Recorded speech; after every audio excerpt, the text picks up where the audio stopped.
I don't like them. I don't agree with how they're made. I think Mother Nature is the key to health.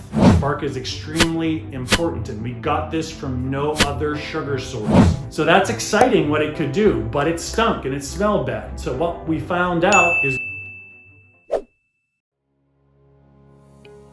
let's get into some of the ingredients. We have a lot of comments about, oh, you're using corn and you're using ascorbic acid and it's from GMO corn and everything else. Number one, I personally, with me and my family, and secondly, no patient is ever, and thirdly, we will never make a product that contains GMOs, period. I don't like them. I don't agree with how they're made. I think Mother Nature is the key to health. That's my personal feeling. We will not use GMO. So the products that we have are non-GMO products. Maltodextrin is from organic corn. It's non-GMO. Maltodextrin is a polysaccharide, which simply means it's a protein sugar. It's not a sugar source, right? Microbes use sugar for their food to multiply. They ferment the sugars. Maltodextrin is both protein and sugar. It's extremely important because maltodextrin with microbe populations is a spark of energy for the microbes.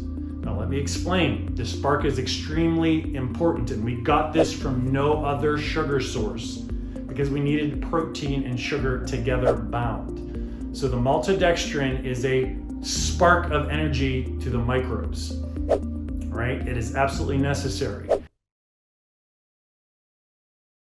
Ascorbic acid is bound to jasminate. Jasminate comes from the jasmine plant, jasmine flowers. You've heard of jasmine green tea probably, right? So it comes from nature. It's a plant-based chemical. Jasminate by itself, because we ordered a batch to see what it was like, jasminate or methyl jasminate by itself stinks. It smells really bad. It also tastes horrible. And so, we had a choice to make there. Are we going to use something that really, really is effective, that tastes bad or smells bad? All right, when we tested it with maltodextrin, the polysaccharide together, it ignites energy into the microbiome, which is this right here. So you see the energy that is there. So that's exciting what it could do, but it stunk and it smelled bad. So what we found out is when they bound ascorbic acid to the jasminate, it tasted fine and it smelled good. And it did the exact same thing as jasminate by itself.